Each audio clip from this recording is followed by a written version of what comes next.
Hey there, everybody. I hope you are doing well. I'm a Fefe with Touch by Tarot and Beyond. If you are new to my channel, I'm really glad you're here. Welcome aboard. I do political readings and I also do spiritual growth readings, especially around the new moon and the full moon. I rarely, if ever, miss those. And then I throw some extra stuff in there, especially for my members. Mwah, you know, I thank you so very much.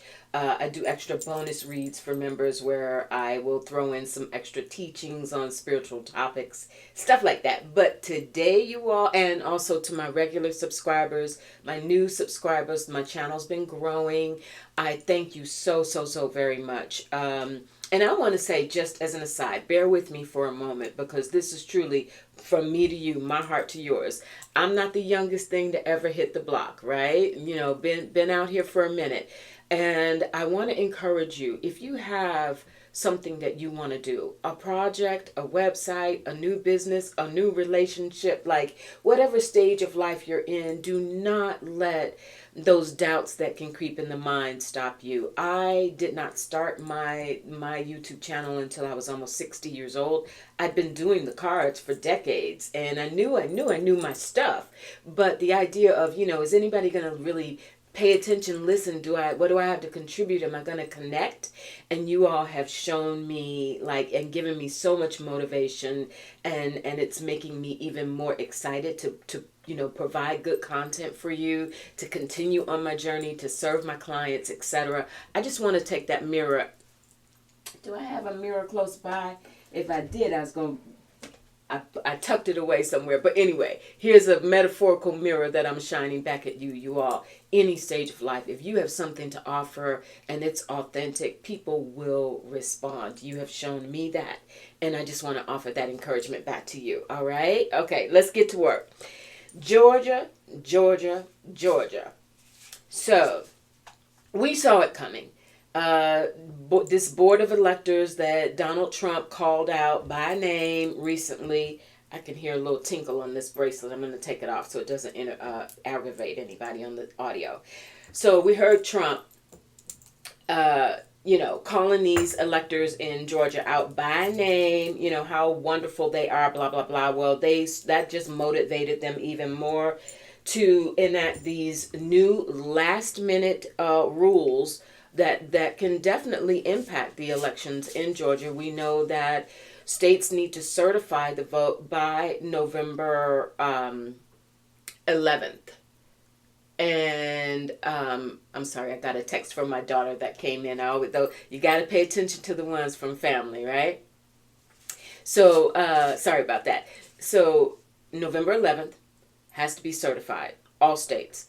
Georgia turns around, this electors board is turned around and they've implemented some new rules as of Friday. They got this to go through that now there is a mandatory hand count in addition to the regular, tolls and the scans and what have you. There's a mandatory. Normally you only heard about that in the past if there was a question, if there was a recount, if there was a real small margin, and that sort of thing. Now they're saying we don't even care. We're just going to do it just because.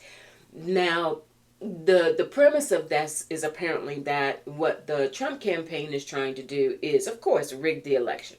Duh, right? But in slowing down the process, the early votes, early voting is already starting in many states. Mail-in ballots are going to be starting. Those who have been trained, election workers who have already been trained, and now they're implementing these new rules, right? So it's just meant to, foster all this chaos. What I want to look at, you all, now on the Democratic side, we've got watchdogs out here. We've got, what's his name? Mark Elias with the Democracy Project. And many other watchdogs that are out there that are saying, look, you're doing all of this in broad daylight. We can see what you're doing. And so there's going to be measures to counteract that, whether it's lawsuits, not quite sure. Raffensperger is like, what are we supposed to do? Georgia's going to be really interesting to watch, you all. Really, really interesting to watch. So we're going to take a look at that. Also going to take a look in a moment at Nebraska. Now they want to flip, Trump has made some calls. Lindsey Graham flew out there and met with the local and statewide GOP leaders to make it a winner-take-all state. Typically, Nebraska and I think Maine is another state that has done, they vote by congressional district. So Nebraska has what they call the blue dot, especially around the Omaha area, which is more concentrated, diverse populations, tends to go blue.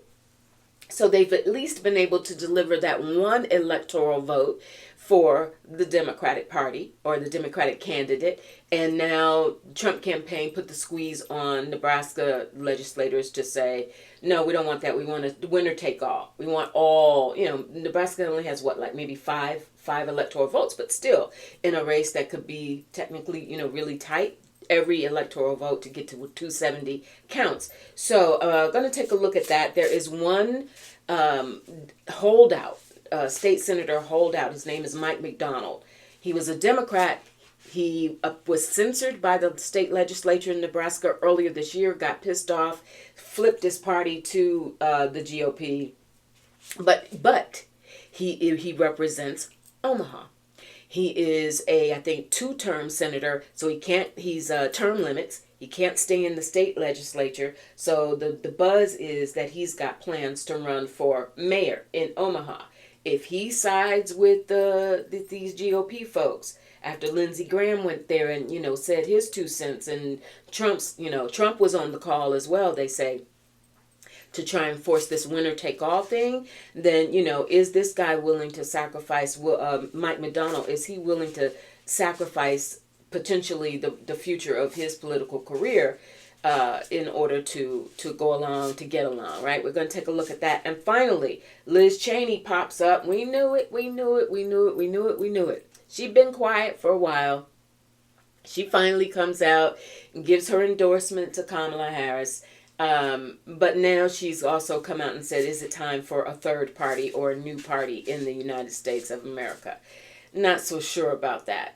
Because, what, so you volunteering to lead it, of course, right? That's what's happening? All right. So we're going to take a look and see what happens, what the guides have to say about that.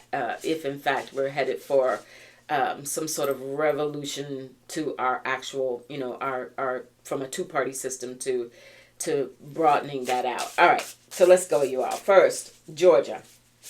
Spirit, will Georgia miss the December 11th deadline? Will they miss the deadline, or will they certify? Will let me ask it. Let me go into positive.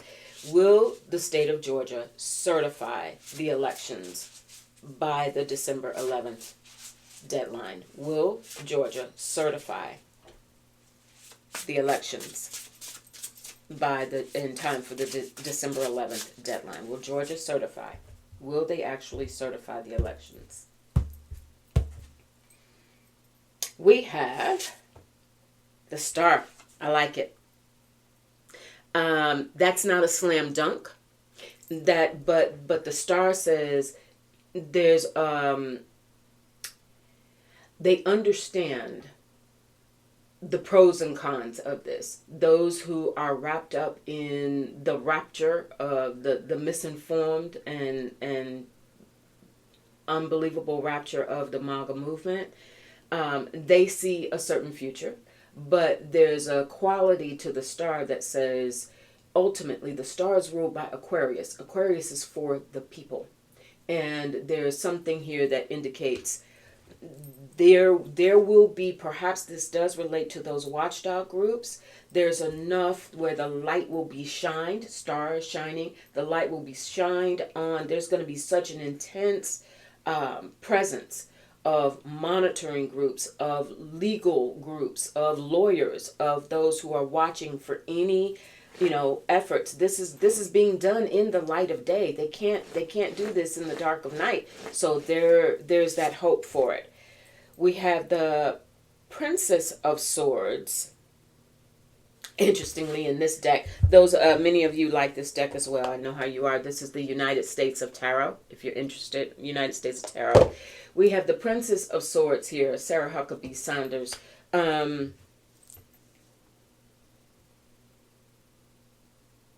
I feel like this is someone in the Trump campaign who is younger, because it's a princess, This is someone in the Trump campaign who is just going to try and continue to foster the idea that no, there's nothing to see here, folks. Everything's being done according to plan. No worries about it. You know, talking that talk. But ultimately, I've got the Ten of Cups, you all. I think ultimately the people will prevail. And that's what Spirit is saying here. The people will prevail. Ten of Cups is a card of fulfillment, satisfaction. It very often comes in the form of families and domestic matters. But it's basically an energy where people coalesce, where there's a unit and people are operating as a unit. Coming with the Star, which is a very positive and hopeful card. And also, I wonder if this Princess of Swords, I'm going to go a little deeper on that and try to figure out, get closer to who that is or what their tone is. Judgment. Don't be surprised, you all, if this turns into something where the courts get involved. There could very well be a younger judge and or attorney. This is somebody on the legal side of things who's going to highlight what is really fair and what really needs to be done. And judgment is ruled by Pluto. If there is a declaration that there's been fraudulent voting, that you know, we've got to do this hand count because we know for a fact that the election results as they show on the, you know, through their automated systems are not correct. This person is going to come out and show either through the courts or through as a litigator why that is not the case. Because with that Star and that Ten of Cups, it feels like it, rather than somebody fighting against the truth, it feels like it's somebody who's fighting for it. So Spirit will ultimately, please show me definitively, will we have a result from Georgia in time for the deadline? In time for the deadline. Yes. Ace of Cups.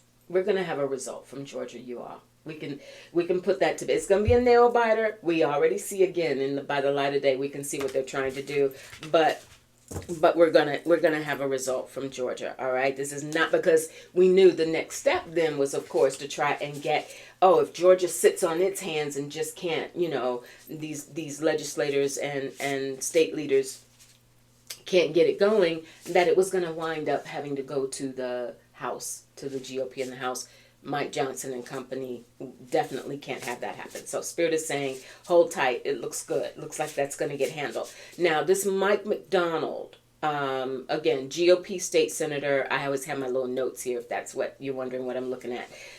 Mike McDonald, will he hold out so that Nebraska does not become a winner-takes-all state? And at least that blue dot holds, and there will be that.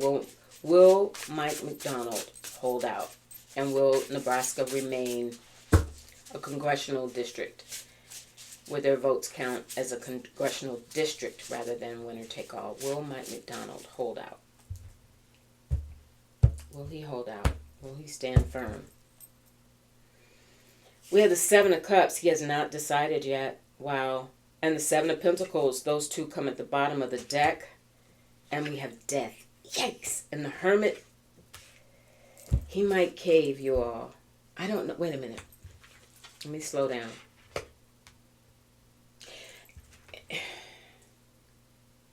And this is Alex Jones, no less, in this deck, right?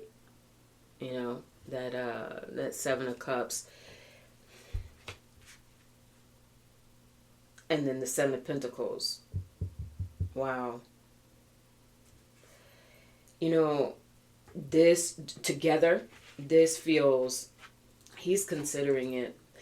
It's going to hinge on whether or not he decides to pursue and continue his political career. Again, from what I've seen, he's reached his term limits. McDonald has reached his term limits in the state Senate, Nebraska State Senate, but he represents Omaha. And there was this talk that his next step was going to be to run for mayor of Omaha. That's what he's considering. That's this pondering that you get in the Seven of Pentacles. thinking about his career, thinking about how he wants to continue it or whether he wants to continue it, what's at stake, and the choices that are in front of him, whether to go with the state because he is under tremendous pressure to do so. The Hermit and Death coming together as well. That it feels, he feels like a man on an island because he recognizes clearly the pressure that he's under. He is a holdout. He is so far a standout. Death, I need to go a little farther on that because on the one hand, death is an ending, a transformation. The ending is his time in the Senate. All right, Spirit is very clear on that. The end, he's aware this assessment that he's doing. His time is up. He can't stay in the Senate. He's thinking about his future with that Seven of Cups. The Death card, Prince of Swords comes up. That's somebody in his ear trying to sway him not to do it, trying to sway him to hold fast and do the right thing. And the Prince of Wands. All right, I feel better about this. I think this death is he's being encouraged to hold out by someone else in this could be his family, this could be younger people around him, this could be people in his office, etc. And strength. There it is. I was hoping to see strength. You all, I think barring something wild, like a Kosiofo, as we say in African tradition, meaning may it never be so, may it never occur or happen, not let it happen. But I think barring something like him feeling threats to himself or his family, again, knock wood, let it never be so. I think right now, his frame of mind is longevity. He does want to move forward. Is that what he's going to do? Will Mike McDonald run for mayor of Omaha once he's out of the state legislature in Nebraska? Will he run? Yeah, the Hierophant and the Two of Pentacles. That's it, you all. That's it. His future plans to run for mayor in that district, in that blue district of Omaha, that's what's going to make him hold firm. And the only thing I can see shaking him is if it gets amped up to a point where he feels like something else is at stake. But for right now, I think Nebraska's going to stay as is. It's going to stay. The vote will be as a congressional district. All right. And finally, Liz Cheney, new party. Are we going to, it's just interesting. And, many of you know I work with Susan Lynn. I'm friends with Susan Lynn. Admire her to the utmost. And you want to see her get spicy. You mentioned those two words, Liz Cheney, and she gets spicy. She's always said, as many other readers have said, she's just not to be trusted. We know that her record, she voted down the line with Trump on so many things, and then decided that she was going to be so vocal and a face of the anti-MAGA movement, anti-conservative MAGA movement as a conservative. So now she's coming out with, this idea of promoting has the time come for us to consider another party. Meanwhile, you have someone like Michael Steele. Many of you may be familiar with him. He's a frequent commentator on MSNBC, former RNC chair, and former lieutenant governor of Maryland. But staunch Republican, but staunch traditional conservative Republican, who, by the way, I think it was on Friday, I'm taping this Sunday morning, Sunday the 22nd. Happy autumn equinox, by the way. I should have said that going in. So he appeared with Stacey Abrams, who is now, I forget her title, but she's like a chair. She has an endowed chair at Howard University on race and politics, right? So part of what she does is mobilize young voters, especially making them more politically aware. And she had Michael Steele as a guest. I think it was on Friday. Very, very interesting talk from what I understand. But so you've got traditional Republicans like Michael Steele who are saying, let's just get rid of these MAGA folk and take back the GOP party. And then you've got Liz Cheney apparently saying, don't know if that's possible. Are we going to do it? Let's just start something new, something different. Spirit. Will Liz Cheney's push to start a new party be successful? 5 of Swords. People are not even going to listen to her. But so far, 8 of Cups. It ain't going nowhere, y'all. That's not going anywhere. Queen of Cups, that's her. I'll show you the cards in a moment. I just want to get a few more down on the table. Princess of Pentacles. And the Magician. And the 10 of Wands. It's too much. I get it. Thank you, Spirit. So, 5 of Swords is a card of so many different ideas, and it's just not clear. What do you mean by that? How would that even work? Who's gonna run it? How does that change our electoral system? Like, it's so much. And I think what's happening here, so the 8 of Cups is gonna be like, people are just gonna want to walk away from it. Like, and Cups, emotions, like, we've been through enough. There's been so much turmoil and chaos. Not ready to do this. Not, it's almost like, talk to the hand, but the emotional hand, like, just cannot deal with this right now. The Queen of Cups, I feel like that's her, and the Princess of Pentacles, that feels like someone who works with her, who would be in favor of it, who would somehow talk about this, this new ideology and how it could make sense. Pentacles being an energy of something that's tangible, something that can take shape, but slowly, right? Something that would need to be carefully considered and discussed. And I think she's going to get some pushback to the point, Liz Cheney, to the point where she may even be start to pull it back a little bit and say, well, I'm not talking about right now. I'm not saying it's something that we need to do in the immediate future. It's just maybe a dialogue that we need to start having. Something like that, where she begins to backtrack on it a little bit. But ultimately, you all, with this Magician and the 10 of Wands coming together, Magician is about creating something new. I'll hold that up. That's Putin, being puppet master over Donald. While the Magician is an energy of what is possible, what can be created, what can be manipulated even, but this 10 of Wands, it just feels like it's too much of a burden. It really is. And I think when I look at these two together, I think what Spirit is saying, you all, is we've been through too much, clinging to democracy by a thread, right? Just doing what needs to be done to mobilize, to preserve our democratic system in the USA is enough. And so then to pile on this total revamp of the system, I don't think so. I am going to do more readings in the future. I think the whole MAGA movement is going to tamp down once Donald Trump is out of the picture.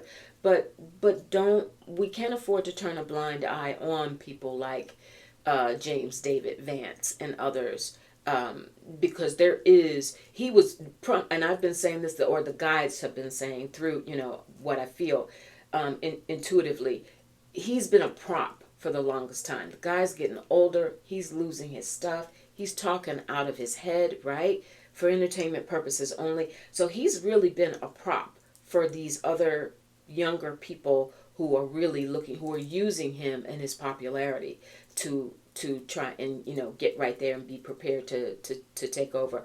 So I don't know. It may not be called MAGA. It may take on a different guise. But there will be some shifts in terms of this far right. The far right movement is not going anywhere, but we will deal with that when the time comes. All right, you all. I hope this was helpful. Stay encouraged, stay watchful, and let's stay informed together. And I will talk to you real soon. Bye. Have a good one. Bye-bye.